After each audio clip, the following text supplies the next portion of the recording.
বাংলাদেশের একজন প্রথিতযশা আন্তর্জাতিক খ্যাতি সম্পন্ন আলেমে দ্বীন সাহেবে ইলম, সারা বিশ্বে তিনি দ্বীন প্রচারে প্রশংসিত এবং তার বক্তব্যের প্রভাব আমাদের তরুণদের প্রতি সবথেকে বেশি, এটা আমরা সবাই জানি। আল্লামা মিজানুর রহমান আজহারি এক পীর সাহেব তার অনুষ্ঠানে তার ভক্তদেরকে তিনি বলছেন যে এর মাথাটা যদি আমাকে এনে দিতে পারো 10 লক্ষ টাকা পুরস্কার দেবে।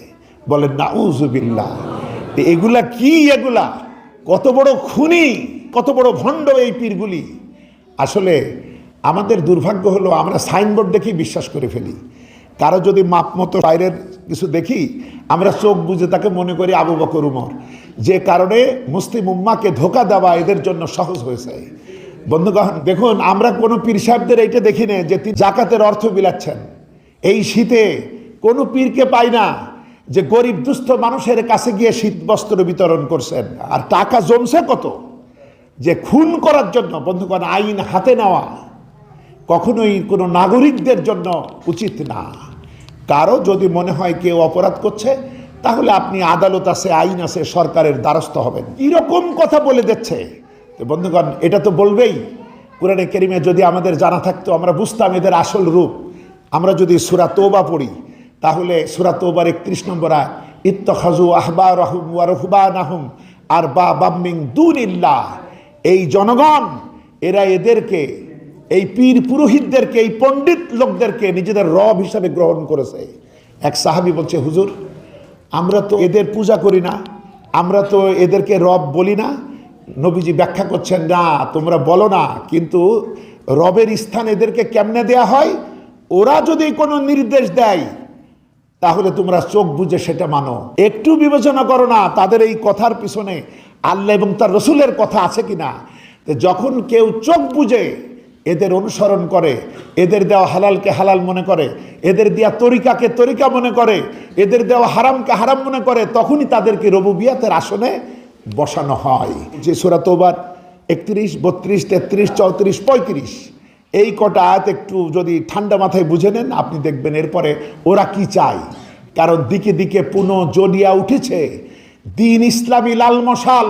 ওরে বেখবর তুইও উঠ জেগে, তুইও তোর প্রাণ প্রদীপ জাল। এটা তাদের সহ্য হচ্ছে না। তারা সবাই শিরকের মাজার পূজারী। আল্লাহ পাকের পরের আয়াতে বলছেন ওরা চাই আল্লাহর এই নূরকে ফু দিয়ে নিভায়ে দেবে, কিন্তু আল্লাহ তার এই নূর, এই জ্যোতিকে প্রজ্বলিত করবেন। এতে ওই কাফেরদের কলিজা যত পুড়ুক।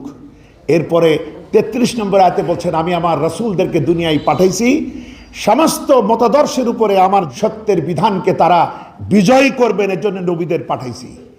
এরপরে গিয়ে আল্লাহ পাক 34 নম্বর আয়াতে বলছেন যে ইয়া আইয়ুহাল্লাযীনা আমানু ইন্না কাসীরাম মিনাল আহবারি ওয়ার রুহবান লা ইয়াকুলুনা আমওয়ালান নাসি বিল বাতিল ওয়া ইয়াসুদ্দুনা আন সাবিলিল্লাহ।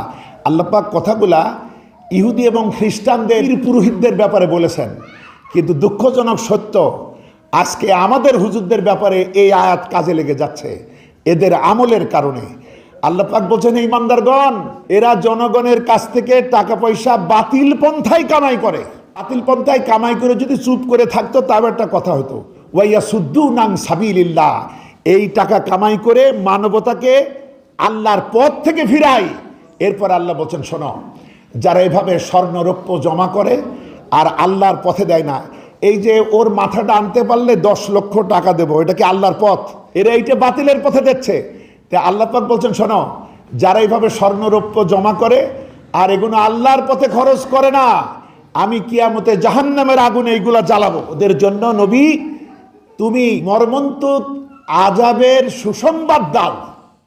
আচ্ছা, আযাবের তো সুসংবাদ হয় না।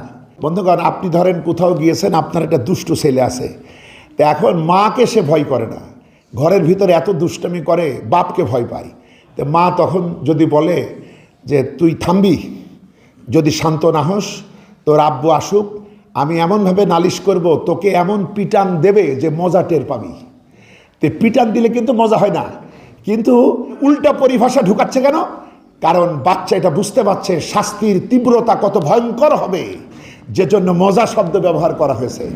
আল্লাহ পাক তাই বলছেন, কঠিন পীড়াদায়ক আযাবের সুসংবাদ শোনাও, এবং কিয়ামতের দিন এই সমস্ত সম্পদ স্বর্ণ রৌপ্যগুলো আমি জাহান্নামের আগুনে গরম করব। করে ওদের কপালে, ওদের পাজরে, ওদের পিঠে আমি দাগ দেব। আর আমার ফেরেশতারা কি বলবে? আজকে মজা চাখো, এইগুলা রাখছিলা, এগুলার কি রকম মজা, এইটা তোমরা আজকে চেখে নাও। সবচেয়ে দুর্ভাগ্য হলো এটা আখিরি জামানা।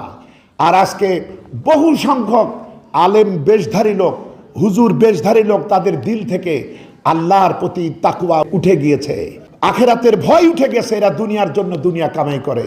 তো বন্ধুগণ, সেজন্য কোরআনে কারীমে আল্লাহ আরো বলেছেন সূরা আনফালের মধ্যে, তোমরা লড়াই করো, সংগ্রাম করো ততক্ষণ পর্যন্ত যতক্ষণ সমাজ থেকে এই ফিতনা দূর না হয়। ফিতনা মানে আল্লাহর বিধান মানতে যেটা বাধা দেয়, এই ফিতনা যতক্ষণ দূর না হয় আর কেবলমাত্র আল্লাহর বিধান মানাই তোমাদের জন্য সহজ না হয়, ততক্ষণ পর্যন্ত তোমরা এদের বিরুদ্ধে সংগ্রাম অব্যাহত রাখো।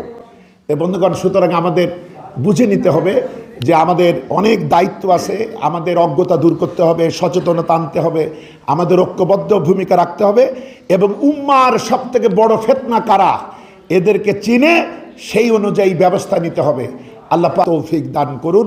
আমরা বলি আমিন। আসসালামু আলাইকুম ওয়া রাহমাতুল্লাহি ওয়া বারাকাতুহু।